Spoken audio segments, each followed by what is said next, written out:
హరి ఓం. ఆధ్యాత్మిక మిత్రులారా, మనం కొన్ని ఎపిసోడ్లుగా వాల్మీకి మహర్షి ప్రపంచానికి అందించినటువంటి శ్రీమద్ రామాయణం గురించి, దాని తరువాత ఆయన ప్రేరణతో వ్యాస మహర్షి లాంటి వారే ఆధ్యాత్మిక రామాయణాన్ని రాశారంటే, ఇక 28వ మహాయుగంలో 300కు పైగా రామాయణాలు వచ్చాయి. ప్రతి ఒక్కరూ కూడా ఆ రాముడి యొక్క చరిత్రను చెప్పాలనేటటువంటి తపనతోటి వాళ్ళు తమ తమ ప్రాంతాలకు ఈ రామాయణాన్ని అందించారు. ఇక సీతారాముల మీద ఒక్క పద్యమైనా రాద్దాము, కనీసం ఒక్క వ్యాసమన్నా రాద్దాము అనుకునే వాళ్ళు లక్షలాది మంది ఉన్నారు. హిమాలయ మహాత్ములు ఏం చెప్తారంటే, మనకి ఈ రామాయణములోని సత్యార్థము వెలికి రావాలి అంటే, ఈ మహాత్ములు చెప్పిన మహత్తరమైనటువంటి మార్మిక విషయాలు ఏవైతే ఉన్నాయో వాటన్నిటినీ సేకరించి మానవ చరిత్రగా వీటిని చెప్తే అద్భుతంగా ఉంటుందని ఆ మహాత్ములు సూచించిన మీదట స్వామి సత్యార్థ రామాయణాన్ని సంకలన చేశారు.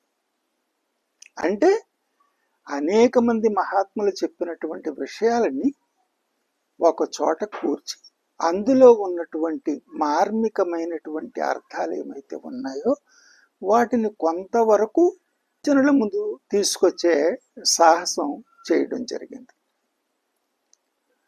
ఎందుకంటే సృష్టి రహస్యాల నుంచి చెప్పమన్నటువంటి ఆ మహాత్ముల అది సామాన్యమైన విషయం కాదు. ఎందుకంటే అసలు సృష్టి ఎప్పుడు జరిగిందనేది ఎవరు చెప్పగలరు? మనకి స్వయంభూ మన్వంతరంలో జరిగిన సృష్టి వేరు, వైవస్వత మన్వంతరంలో జరిగినటువంటి సృష్టి వేరు. ఆనాడు జరిగిన సృష్టి స్వయంభూ మనువు, ప్రజాపతులు, సప్తర్షులు, పరబ్రహ్మ పరమేశ్వరి సంకల్పంతో జరిగినది మానస సృష్టి. దేవతలు సూక్ష్మరూప శరీరధారులు. వాళ్ళు సూక్ష్మరూప శరీరధారణతో ఉంటూ ఈ సృష్టి క్రమ వికాసానికి సహకరిస్తూ ఉంటారు. ప్రతి మన్వంతరానికి ఒక్కో మనువు ఉంటారు. ప్రతి మన్వంతరంలోనూ ప్రజాపతులు ఉంటారు. ప్రతి మన్వంతరంలోనూ సప్తర్షులు ఉంటారు. వీళ్ళు అనేకులు. 14 మన్వంతరాలు ఉన్నాయంటే 14 మన్వంతరాలకి 14 మనువులు ఉంటారు. అలాగే ప్రతి మన్వంతరానికి సప్తర్షులు వేరువేరుగా ఉంటారు. ఇవన్నీ వేరువేరుగా ఉండేది. వీళ్ళు ఎప్పుడైతే ప్రకటితమయ్యారో అప్పుడు వ్యోమాకాశంలో ఉన్నటువంటి సృష్టి క్రమ వికాసానికి ఉపయోగపడే వేద జ్ఞానము శృతి రూపంలో వినిపించింది. ఆ జ్ఞానము ఆ వ్యోమాకాశంలో ఎప్పుడూ ఉన్నట్టే కదా. వైదిక విద్యను అనువాదం చేసిన వాళ్ళు వైదిక లిటరేచర్గా తీసుకున్నారు కాబట్టి వాళ్ళకి లిటరేచర్ అనే శబ్దమే తెలుసు. అలా తెలిసిన వాళ్ళకి వైదిక సంస్కృతం యొక్క యోగిక శబ్దాల అర్థం కావడం సామాన్య విషయమైన కాదు. ఎందుకంటే మనమైనా ఇప్పుడు ఈ వేదాన్ని అర్థం చేసుకోవాలంటే నిరుక్తం మీద బాగా పట్టున్న వాళ్ళకే ఇది అర్థం అవుతుంది. ఇప్పుడు వాల్మీకి రామాయణాన్ని మనం మహాత్ములు ఎంతో మంది అనువాదాలు చేశారు. అయినప్పటికీ కూడా వాటిలో భేదం ఎందుకు వస్తుంది? వాల్మీకి హృదయంతో దాన్ని చూసినప్పుడే ఆయన యొక్క భావాన్ని మనం పూర్తిగా అర్థం చేసుకోగలుగుతాం. 27వ మహాయుగంలో ఆధ్యాత్మిక రామాయణాన్ని కృష్ణద్వైపాయనుడు రాసిన ఆయన హృదయంతో చూసినప్పుడు మాత్రమే దాని యొక్క పూర్ణమైనటువంటి ఆధ్యాత్మిక రహస్యాలను మనం అవగాహన చేసుకోగలుగుతాం. ఆయన మహాభారతంలో జగదీశ్వరుడైనటువంటి యోగీశ్వరుడైనటువంటి జగద్గురు శ్రీకృష్ణుని చేత చెప్పించిన భగవద్గీతను ఆ వ్యాస మహర్షి యొక్క హృదయంతో చూసినప్పుడే దాన్ని మనం సంపూర్ణంగా అర్థం చేసుకోగలుగుతాం. ఆయన ఎన్ని విశ్వ రహస్యాలను చెప్పారు. ఆ విశ్వంలో ఉండేటటువంటి అనేక ప్రకాశాల గురించి, సృష్టి గురించి, బ్లాక్ హోల్స్ గురించి, వీటన్నిటి గురించి ఆయన చెప్తూ ఉంటే అవి మనకి అర్థం కావాలంటే మనం ఆయన హృదయంతో చూడాలి. అప్పుడు మాత్రమే దాన్ని పూర్తిగా అవగాహన చేసుకోగలుగుతాం. కానీ ఎందుకయిందంటే తర్వాత దాన్ని అనువాదం చేసిన వాళ్ళు ఈ మహాభారత యుద్ధం తర్వాత జరిగిన జన నష్టాన్ని చూసి వీరికి మిగిలినటువంటి వాళ్ళు వాళ్ళ బాధను మర్చిపోయేటట్టుగా ఒక భక్తి గ్రంథంగా దాన్ని మార్చడం వల్ల ఈ విశ్వ రహస్యాలన్నీ కూడా పరమాత్మ యొక్క విశ్వరూపంగా మారిపోయింది.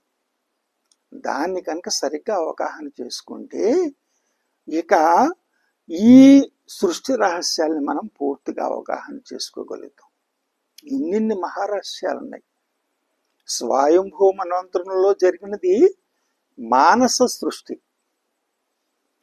ఆ వారు సూక్ష్మరూప శరీరధారులుగా ఉంటూ వాళ్ళ పర్యవేక్షణలతో తర్వాత జరిగేటటువంటి ఈ మన్వంతరాల జరిగే ఇదంతా జరుగుతుంది. ఈ వైవస్వత మన్వంతరంలో జరిగినటువంటిది మానవ సృష్టి. ఈ మానవ సృష్టికి మూల పురుషుడు మను. మను ఋషి తన జాతిని ఉన్నత స్థితికి చేర్చడం కోసం ఎన్నెన్ని ప్రయత్నాలు చేశారో మహాద్భుతమైన ప్రయత్నాలు చేశారు. ఈ మానవ సృష్టి జరిగిన తర్వాత ఒకే ప్రజాపతుల యొక్క సంతానము కొందరు దేవతలుగా గుర్తించబడ్డారు, కొందరు దానవులుగా గుర్తించబడ్డారు, కొందరు ఆర్య ఋషులుగా గుర్తించబడ్డారు, కొందరు మానవ చక్రవర్తులుగా గుర్తించబడ్డారు. కానీ ప్రారంభ దశలో వీళ్ళని మర్చులు అనేవారు. ఈ మర్చులు మనిషిగా మార్చడం కోసం, ఆ తర్వాత వీళ్ళని మానవులుగా తీర్చిదిద్దడం కోసం మను ఋషి అనంతమైన కృషి చేశారు. దేవతలుగా గుర్తించబడ్డవారు వేదోక్తమైనటువంటి యజ్ఞ యాగాదులను చేస్తూ వేదానుష్ఠానాలను ఆచరిస్తూ సరస్వతి దృశస్వతి నదుల మధ్య ఉన్నటువంటి ప్రాంతంలో అభివృద్ధి చేసి తపోభూమిగా చేసుకున్నారు. కాబట్టి వాళ్ళు దేవతలుగా గుర్తింపు పొంది సృష్టి వికాసానికి కావలసినటువంటి పాలన వైపు వాళ్ళు వెళ్ళారు. ఇక మరికొద్ది మంది తమ శారీరక శక్తిని నమ్ముకుని వాళ్ళు ధీరోదాత్త పురుషులుగా, వీరులుగా, అధికార దర్పము, నియంతృత్వ భావనలు వీటిని ఇది చేసుకుంటూ వాళ్ళు రాజ్యాలను స్థాపించుకున్నవారు. వాళ్ళు దానవులు ఆ రకంగా ఇచ్చేశారు. ఇక మర్చులు సామాన్యమైన జీవితాన్ని గడుపుతూ పశుపాలన చేసుకుంటూ మైదాన ప్రాంతాల్లోనూ మంచి వాతావరణ ప్రాంతాల్లో ఉంటూ ప్రశాంతంగా జీవితం గడుపుతున్నారు. ఇక వైదిక ఆర్యులు తపోవనాల్లోనూ నదీ తీరాల్లోనూ ఉంటూ తమ తపోశక్తిని ఈ ప్రపంచ అభివృద్ధి కోసం వాళ్ళు ఇది చేస్తూ ఉంటారు. ఎందుకంటే అటువంటి మహాత్ముల యొక్క తపోశక్తి ద్వారానే ఆది భౌతిక, ఆది దైవిక, ఆధ్యాత్మిక తాపాలన్నీ కూడా తొలగిపోతాయి. అందుకోసం వీళ్ళు ఇలా పనిచేస్తూ ఉంటారు. మధ్యలో ఈ దానవులకు ఈ దేవతలకు మధ్య పోరాటాలు జరుగుతూ ఉంటే ఆ సమయంలో మనువు దేవతలకు సహాయంగా వెళ్ళారు. దాంతో అంటే ఇప్పుడు స్వర్గం అని భావిస్తున్నటువంటి త్రివిష్టపు ప్రాంతం కోసం దేవదానవులు పోరాడుతుంటే దేవతల తరపున ఎప్పుడైతే ఈ మను ఋషి తన వాళ్ళతో అక్కడికి సహాయంగా వెళ్ళాడో దానితో ఆ యుద్ధంలో దేవతలు నెగ్గడంతో పాటు వీళ్ళకి మర్చులకు మనిషి అనే గౌరవ పదాన్ని భారతదేశానికి ఉత్తరంగా ఉండేటటువంటి హిమాలయాల దగ్గర నుండి ఇటు మన వింధ్య ప్రాంతం వరకు గల భూమిని వీళ్ళకి ఇవ్వడం జరిగింది. ఈ రకంగా అక్కడ నుంచి ఈ పాలనలోకి వచ్చిన తర్వాత ప్రతి ఒక్కళ్ళు కూడా తపస్సులు వైపు వెళ్ళడం ప్రారంభించారు. దేవతలు తపస్సుల వైపు వెళ్ళారు. వాళ్ళకి సహాయంగా బృహస్పతి సహకరించాడు. అలాగే ఈ దానవులకి సహాయంగా ఉషన్ శుక్ర అనేటటువంటి ఆయన తర్వాత శుక్రాచార్య నామంతో మనం ప్రసిద్ధి చెందారు. శుక్రాచార్యుని యొక్క సహకారంతో వాళ్ళు కూడా తపస్సులు చేసి అద్భుతమైన శక్తులను వాళ్ళు పొందారు. ఈ ఋషుల యొక్క సహకారంతో మానవులు కూడా చక్రవర్తులుగా మారడం ప్రారంభించారు. ఈ రకంగా వీళ్ళందరూ ఇది చేస్తున్న సమయంలో ఒకవేళ ఎప్పుడైనా వేళల్లో ఈ శక్తిని దుర్వినియోగం చేస్తే మళ్ళీ సృష్టి క్రమ వికాసానికి భంగం కలుగుతుందనే ఉద్దేశంతో ఈ ప్రజాపతులు ఏర్పాటు చేసిన సమావేశంలో కొన్ని నియమాలు ఏర్పాటు చేశారు. ఆ నియమాలు ఏంటంటే ఎవరైనా సరే అకారణంగా తమ శక్తిని ఇతరుల మీద ప్రయోగించకూడదు. అప్పటికే తపోశక్తి ద్వారా పనిచేసే అస్త్రాలు వచ్చినాయి. రసాయనిక ఆయుధాలు తయారు చేయడం అనేది మొదలైంది. వీటిని ఎవరి మీదైనా ప్రయోగించినట్టయితే ఈ జన నష్టం జరుగుతుంది. కాబట్టి సృష్టి క్రమ వికాసం దెబ్బతింటుందనే భావంతో వీళ్ళందరూ కూడా వీటిని సక్రమంగా వినియోగించుకోవడం కోసం తమ శక్తుల్ని ఇది చేశారు. దీనికి సమన్వయకర్తగా అన్ని విద్యలు నేర్పినటువంటి ఆ రుద్రదేవుణ్ణి సమన్వయకర్తగా ఏర్పాటు చేశారు. రుద్రదేవుడు ఒక దశలో ప్రతి మన్వంతరానికి ఈ శివుడు ఒక రూపంతో ఉంటాడు. అక్కడ ఈ జంతువుల మీద రౌద్రం ప్రదర్శించినప్పుడు ఆయన రుద్రునిగా ఉంటాడు. ఈ మంచి వాతావరణాన్ని చూసి కళ్ళు మూసుకుని ధ్యానం చేసుకున్న సమయంలో ఆదియోగిగా ఉంటాడు.